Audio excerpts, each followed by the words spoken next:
Hi, I'm L-Dog. I've been part of the Ring Racers community for over 7 years, ever since SRB2 Kart released, and conservatively, I've played over 2,000 hours across both games. Over the course of those 2,000 hours, I've learned a lot, and I'm here to share my insights with you so you don't need to spend nearly that long learning. This is my relatively unscripted video on Ring Racers Shields, part 1 of a series of videos on its various items. This is more of a 102 course. You're expected to know what the various shields do already, but just in case you don't, or you've never played Ring Racers, I'll demonstrate quickly for you. If you do know already, or you're sick of my yapping, there will be timestamps below for you to jump ahead. Shields are Ring Racers' most unique category of item. They're hallmarks by their endless duration and passive benefits, unlike other kart racers where every item is disposable or time limited. Shields are limited in other ways, of course. Depending on their power level, they get less effective towards the front of the pack, or stripped from you entirely in first place. So, what are the shields? Well, there are the 3 elemental shields from Sonic 3, the Lightning, Bubble, and Flame shield, and a 4th secret shield Kart Crew doesn't want you to know about. More on that later. The Lightning shield is a first place exclusive item with terrific defensive potential and disruption ability. Its active ability is an AoE burst with a wind-up. During this wind-up, the user acts as if they are amp shielded, parrying against players with power items and barreling through map hazards and traps. For its passive benefits, it comes equipped with permanent infinite tether, a strong tether that charges near instantly and goes through walls, along with the power of electromagnetism, scattering all the rings around the shield out of their typical positions. The Bubble Shield is a mid-pack brawling item, and one of, if not the most dynamic items in the entire game. The Bubble Shield comes equipped with an active or reusable melee attack, which can be chained into a boost, set on the ground as a trap, or thrown forward to actively trap unsuspecting racers. For its passives, the Bubble Shield grants full bump immunity, making it a lightweight's best friend, and bounces forward quickly upon fast falling, altering the typically costly maneuver into a powerful passive source of boost. The Flame Shield is a rear pack power item, and one of the fastest and most consistent ways to make a comeback in the entire game. All its power is in its active ability, allowing the user to charge forward in a burst of flame. Holding the button boosts you for longer, but also increases a heat gauge, upon which filling, the shield will overheat and disappear. The only passive the Flame Shield has is the constant lowering of its heat gauge while not boosting. This description may sound weak compared to the other 2 shields, but a fast, infinite source of boost that can cut tripwires makes catching up a breeze.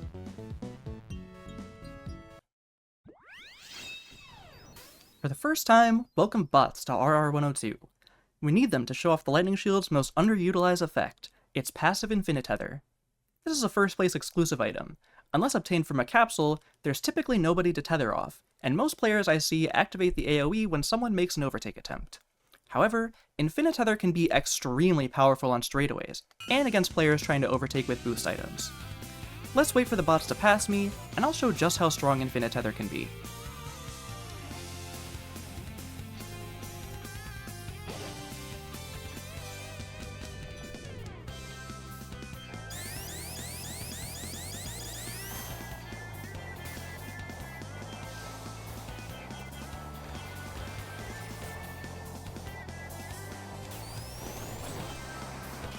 And just like that, I'm already in the front of the pack.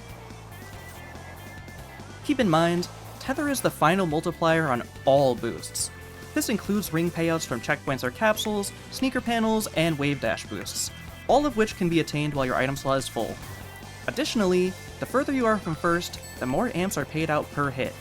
If your space to tether runs out, landing an AoE hit on a couple racers in the mid-pack can likely net you enough amps to push back to the front.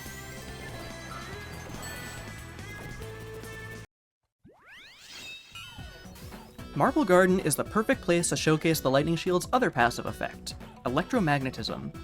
This is essentially an aura around the player that destabilizes rings from their normal positions, scattering them. This is most effective on maps with extreme slopes, like this one, as you can strip the track bare and pool all the rings in one place, starving the racers behind you. Let's drive a lap with the Lightning Shield first, and catch as many rings as we can. I love seeing the drop shadows of all the rings flying above me.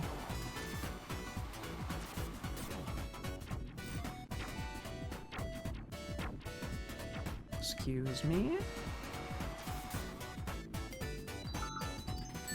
Okay, all these rings.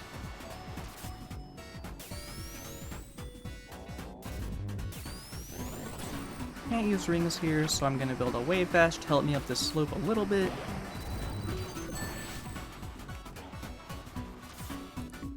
And from here, it's all downhill.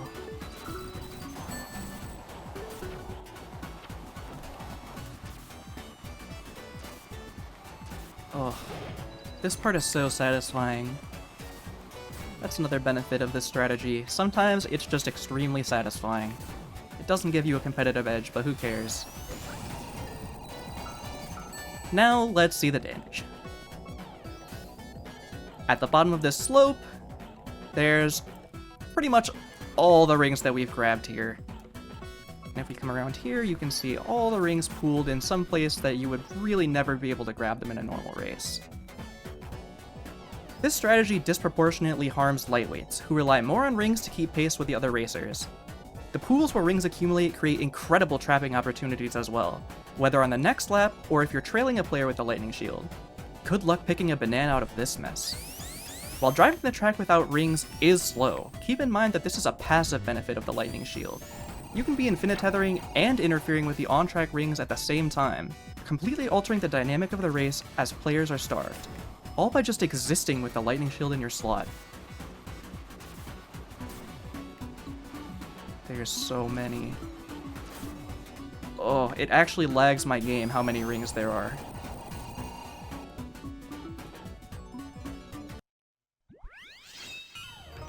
Passives aren't the only thing that Lightning Shield is good for. Its AoE also doubles as a movement option, thrusting the user forwards a bit as they attack. On the ground, this is negligible.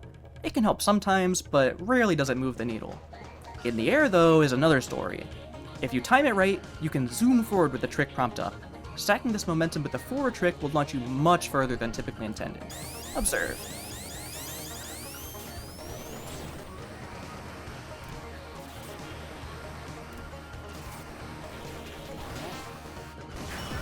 Whee! Holy.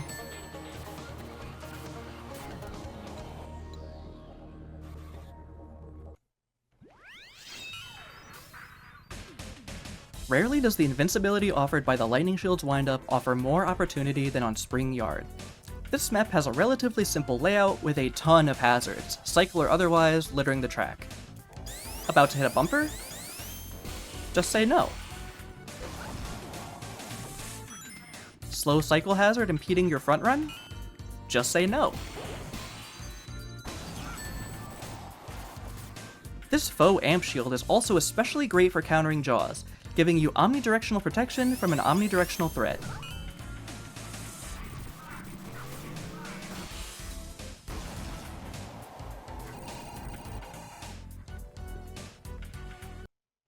In fact, the only thing the Lightning Shield can't save you from is an insta-whip. If you're holding a Lightning Shield near a whip-hungry racer, you are in danger. The long windup of the Lightning Shield's attack, coupled with the inability to use rings, makes you easy fodder for would-be whippers. In this replay, I am the whipper. Anytime I miss an item set, it's an opportunity for me to insta-whip other players. While they're stuck confirming their roulettes, they're completely locked out of whip usage, making them easy targets.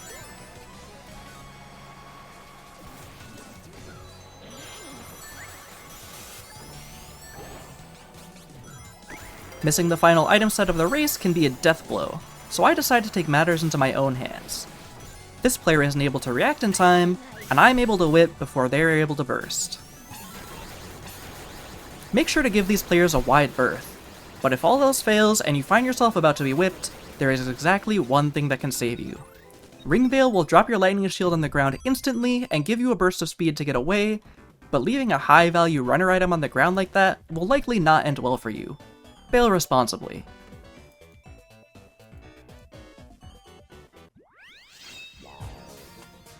Next up is the Bubble Shield. First, let's talk about its main and most useful passive ability, Bubble Bouncing. Mirage Saloon is perfect to show off how dynamic bubble bouncing can be when interacting with slopes and other mechanics. Fast falling after a trick results in a voltage drop, sacrificing your voltage for a burst of speed and quick descent. Unless you're holding a Bubble Shield, in which case you'll bubble bounce for a similar, if not increased speed upon landing.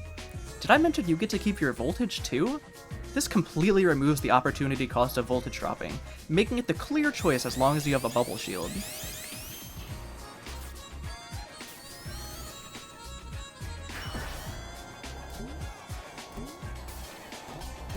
The last stretch of Mirage Saloon has some extreme height variation, which is an environment where bubble bouncing thrives. The higher the fall, the faster the bounce. Check out how fast I can traverse this section, completely safe from any attack in the air, all without spending a single ring.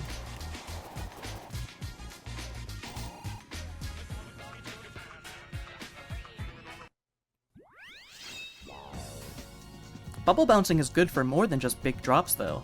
Maps like Cadillac Cascade, with fewer rings and gradual upward slopes, are great to chain bounces on.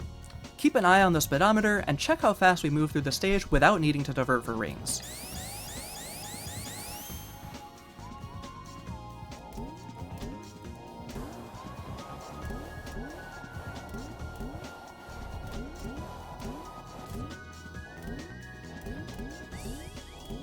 You can see on this gradual upward slope, we move around 120 to 130% constantly.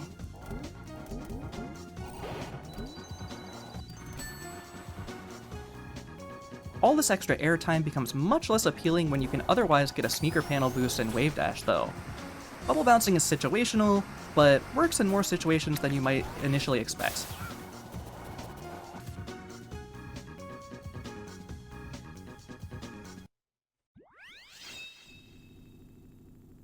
Finally, let's take a look at how bubble bouncing can still be useful in situations where it isn't strictly the fastest option. I would consider the bubble shield mostly a mid-pack brawling item. When I have a bubble shield, I'm typically looking to maintain my position and build amps to make a push. Bubble bouncing can assist in that by staying extremely mobile and taking lines no other racer can, allowing you to score some amps while staying safe from grounded hazards like bananas or jaws.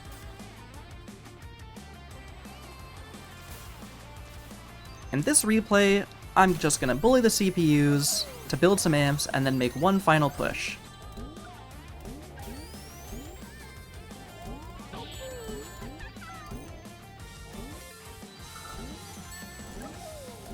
You can see as I hang in the air, that's a pretty good way for me to slow down if someone's trying to approach me.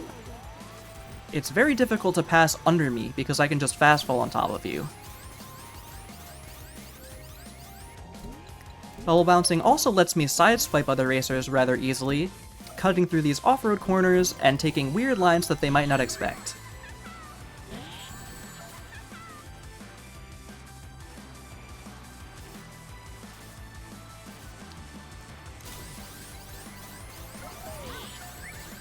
At this point, I have a sizable amount of amps, and at the front, the bubble shield becomes virtually useless for bubble bouncing, so I'm gonna make my push with my amps here, and get out while I can. Here's a fun fact. Did you know the bubble shield will give you ownership over trap items? I have every item disabled except for triple bananas. Let's trail the bots and watch chaos ensue.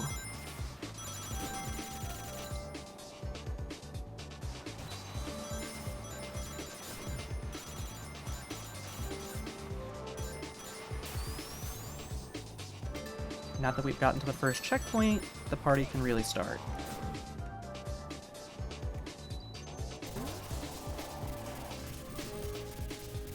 If I run into this banana while attacking, it's mine now. I can pick it up and put it in my pocket, or just leave it. As long as your bubble shield isn't on cooldown or you're being actively pressured by another racer, there's practically no reason not to do this. Online, I often go out of my way to flip trap items. Even just leaving them there, some players will run into them expecting to snatch them on the next lap. It's free amps. Speaking of snatching items, it feels pertinent to mention that the bubble shield itself is the only snatchable boost item in the entire game. Theoretically, you can roll a bubble shield, leave it in front of a tripwire, and snatch it in first place to take a free cut. In practice, people usually hit my bubble traps before I can snatch them myself, but it's at least worth thinking about.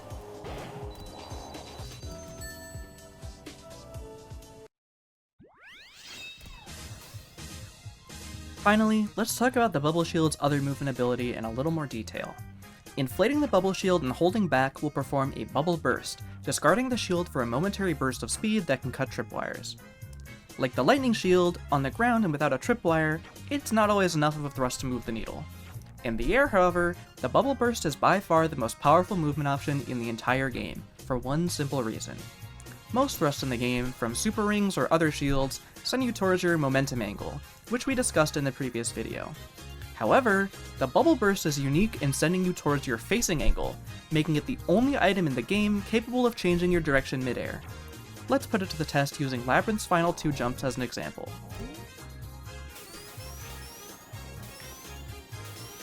You can see if I veer off a little here, I can course correct to the other path.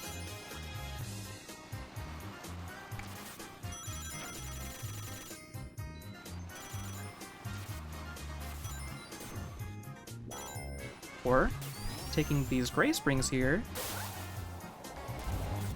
I can even cut the corner a little tighter.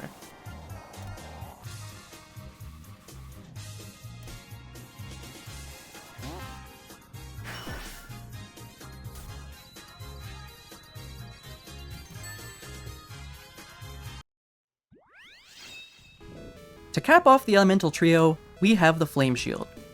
Thank God, this is probably the simplest shield. It's only available way behind the pack, closer with good EXP. The Flame Shield has no insane passive tech, but to compensate, its active ability is easily the strongest of the 3. The Flame Shield boosts you forward as long as you hold item. Longer boosts grant you a stacking handling buff, making this by far the most controlled catch-up item in the entire game. The only way you can lose the Flame Shield is by taking damage while not boosting, or by overheating, which will net you one last burst of speed. While the mechanics of the Flame Shield are relatively simple, utilizing it to its fullest potential takes some thinking. You can't just hold down boost, or you'll overheat early. You can't chain the Flame Shield with other items because it stays in your slot. I'll start using the Flame Shield to speed around green hills while I explain my rationale. I start by taking this quarter pipe on the left, which is fast, but balanced by taking an item set. This is the blessing and curse of the Flame Shield. It takes up your item slot, meaning you can't get value from ringer item boxes. But that also means you're free to take the fastest line without care for ringer item boxes. The next thing I'm going to do is feather my Flame Shield while I slip tight around this corner. Feathering the item button is a good way to keep your heat low without coming to a complete stop. Slip tiding is great because wave dashes are a good way to keep your speed when you have to let your Flame Shield cool down for a prolonged period of time. Keep an eye on the meter in the top left. This next shortcut showcases the Flame Shield's small mid-air impulse while boosting. This makes it especially attractive on maps with a lot of airtime, because you can fight air drag while the players in front of you are stuck slowing down.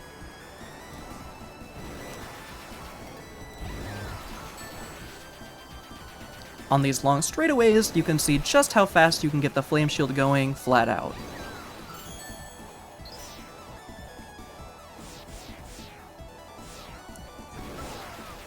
This final hairpin series showcases how strong the Flame Shield's handling buff really is. Pulling the same thing off with Rocket Sneakers would take a considerable amount of your boost or slam you into the outer edges of the tunnel.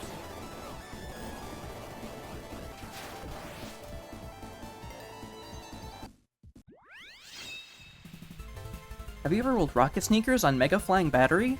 I sure have. Good fucking luck making a comeback with those. Going fast is great, but staying in control is the key to catching up. All the speed in the world won't save you if you're getting light snaked every 2 turns.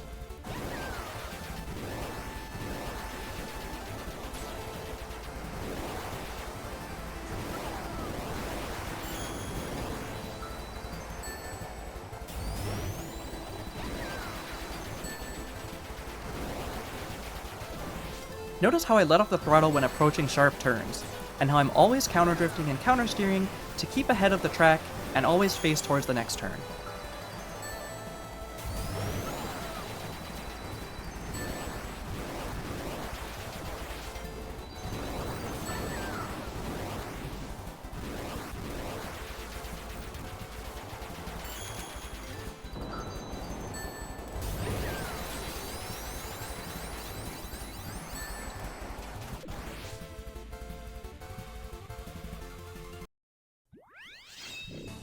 Avant-Garden is another stage with ample airtime and another thing the Flame Shield, like the Bubble and Lightning Shields before it, loves: trick panels.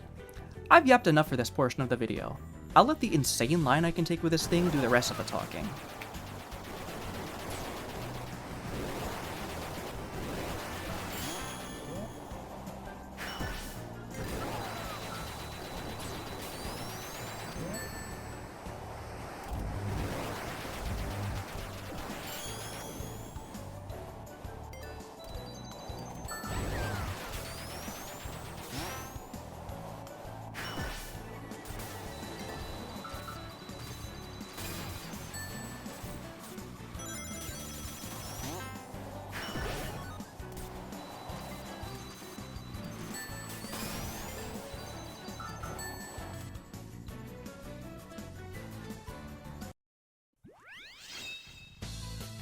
Wait, why is the video even longer? We've gone over all the shields, right? Oh god, the Gardentop is a fucking shield! An endless duration with passive benefits and active abilities. Okay. So, the Gardentop. Every new player's worst nightmare, but by far my favorite item in the entire game. In my opinion, the strongest item in the entire game, but that's up for debate. The Gardentop has simple controls. You deploy it with item, you continue in a straight line until you bump a wall. You can redirect yourself by pressing drift. Holding drift will instead charge the Gardentop, slowly grinding to a halt until you release it, whereupon you'll be redirected to your facing angle. To dismount the Gardentop, you can press item once again to throw it forwards in a deadly wave-like arc, or hold back an item to give yourself one final forward boost instead. Underneath these simple controls is one of the most deceptively complex items in the entire fucking game. Everything is context-based, and Sonic Speedway has context in droves. First, I'll use the Gardentop how I see so many players use it.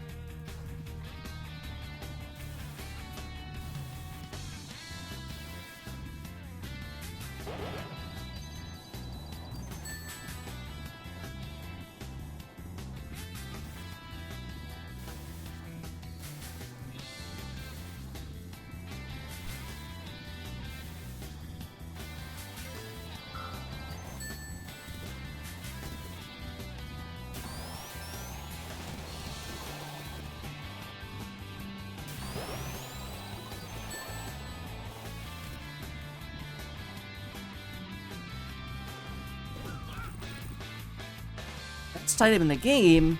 That looks awful! Well, let's finally get into the weeds a bit. The Gardentop works exactly the same regardless of your stats. It accelerates quickly and moves in a straight line at top speed, roughly 150%. The worst thing you can do on a Gardentop is constantly course correct. The Gardentop is the ultimate test of a player's map knowledge, knowing when to redirect, when to charge, and when to just let the top follow the curvature of a turn or slope. This is further complicated by sources of boost. The Gardentop handles boosts extremely well, turning even 10 ring payouts into a surge of speed. While going over a sneaker panel, the Gardentop's charge will continue forwards, following the player's movements without waiting for them to let go to redirect. There's more, but even this knowledge alone is enough to put the speed in Sonic Speedway. Now, I will use the Gardentop to its full potential.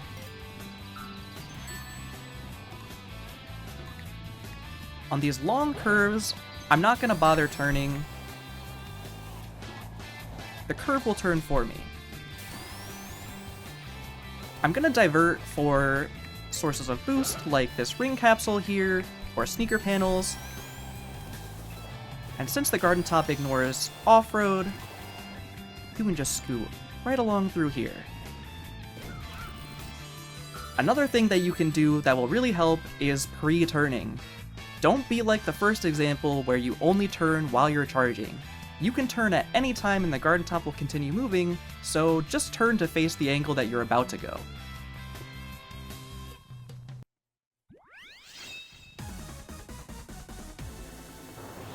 Storm Rig has a Gardentop capsule shortcut. This makes it a great place to discuss another facet of the item. Most players have likely experienced this behavior. Let me put it into words for you. When you charge the Gardentop, an amount of speed is stored to be released once you stop charging. The longer you charge, the slower you go, the faster you accelerate. If you don't charge for very long, you shouldn't get such a big boost. This sounds fine in a vacuum, but this balance becomes extremely easy to break when we introduce external sources of boost, like sneaker panels. Enter Storm Rig, which has both Gardentop's and sneaker panels in droves. This is all to say, in general you should be charging under the influence of boosts and letting go before you slow down too much. Of course, the most important thing is always staying in control, which is especially hard with such volatile speed changes. Luckily, you have a one-button answer to stop pinballing by tapping Drift to redirect. Let's put it into practice.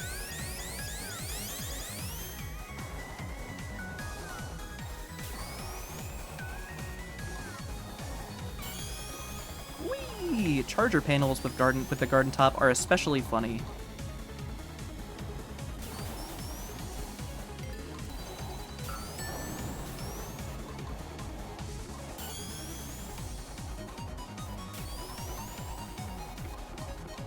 I'm gonna pre-turn here.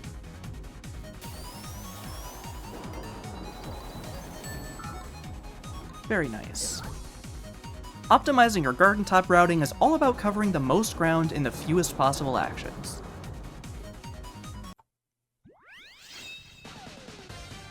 These first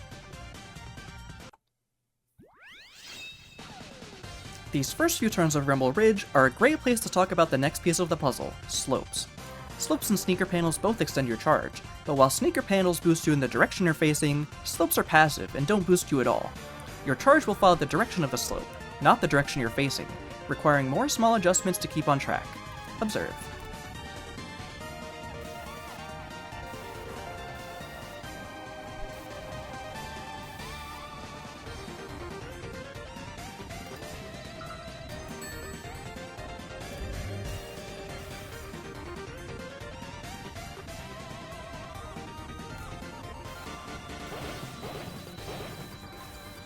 You can also see that I'm much more keen to redirect while under the effects of Ring Boost. Ring Boosts are a much more gradual boost, and accelerate you back to top speed practically instantly on a Gardentop.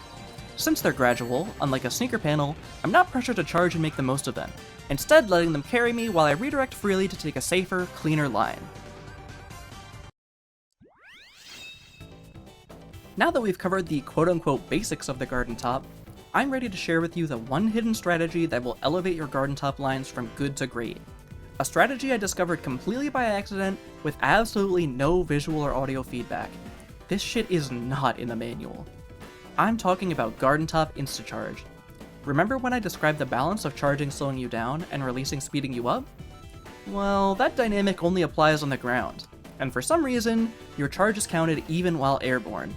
There is no better place to showcase it than Launch Base, which is completely transformed by Instacharge into one of my favorite Gardentop lines in the entire game. Instacharge still requires you to charge first. If you keep an eye on my input display, you'll see that I start charging as I enter the air, and stop charging just before I hit the ground to store it. The instant part of Gardentop Instacharge comes next, when I tap Drift to redirect, stacking my current speed with all the built-up charge. Don't worry if it sounds complicated, visually it's pretty obvious what's happening. I'm gonna start by completely ignoring the main path here.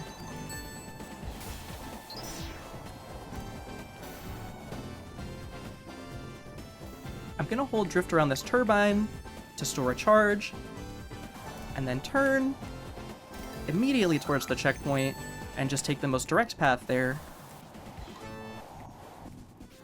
I'm gonna charge down this slope because it'll carry me, and I can stack the charge with the slope momentum. I'm gonna once again ignore the main path here. Insta-charge around the corner. I'm gonna charge all the way up this turbine, make sure there's no danger, and then boost all the way down the straightaway and avoid the lasers. And I'm gonna do the same thing with the flame jets here. Well, I bonked the wall, but that is one of the best lines in the entire game in my opinion. It feels so fun to do. Because charging the Gardentop midair lets you perform an insta-charge, I am practically always holding charge midair. Not only does it drop you faster with no bounce, unlike the fast fall, you get a huge burst of speed on command, which can easily cut tripwires in several scenarios. Tripwires hiding goodies like ring capsules and sneaker panels, which then compound into even more speed. Are you beginning to see how this might be the best item in the game?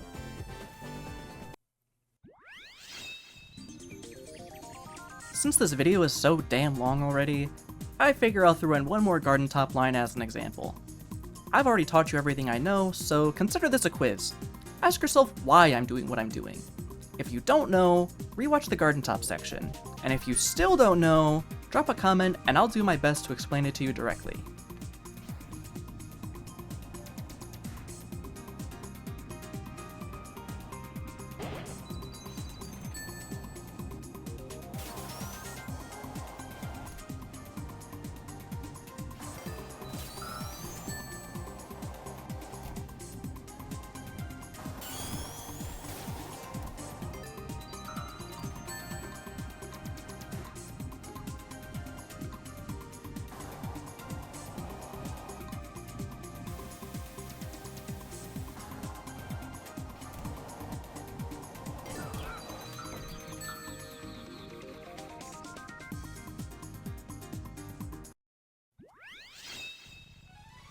What a marathon of a video. This is the longest and most complex RR102 yet. My scripted thoughts are over 10 pages. To explain only 4 items, leaving plenty of things out. Ugh. Since the shields are by far the most complex category of items, I'll refresh you one last time. The lightning shield's Infinitether is extremely strong, as long as you have someone to tether off of. It also stacks very well with ring payouts from checkpoints or capsules. The lightning shield's electromagnetism can starve racers behind you and pool rings at the bottom of slopes, which makes for excellent trap spots. The bubble shield's infinite duration and versatility make it an indispensable pull in the mid-pack. You can farm amps, claim stray trap items, defend your position, and cut tripwires, all with a single shield. Bubble bouncing is situational, but it's worth experimenting with. It can work in many more situations than you might expect, and yield excellent results. The flame shield is all in on speed. To take full advantage of that, you can completely ignore item sets or capsules and take the tightest lines with its handling boost. You can even smack other racers to rack up some amps on your way to the front. All 3 of the elemental shields have some sort of aerial thrust that can be stacked with tricks for a crazy burst of speed. Finally, the Gardentop will take some practice. It's the most unique and uniquely difficult item to use in the entire game. However, mastery of its mechanics is highly rewarded, turning it into arguably one of, if not the best item in the entire game. Once you understand the basics, Gardentop Instacharge is the final piece of the puzzle that can elevate your lines from good to great. I say it every video, but practicing these concepts on your own in a low-stress environment like Match Race will really help you out here.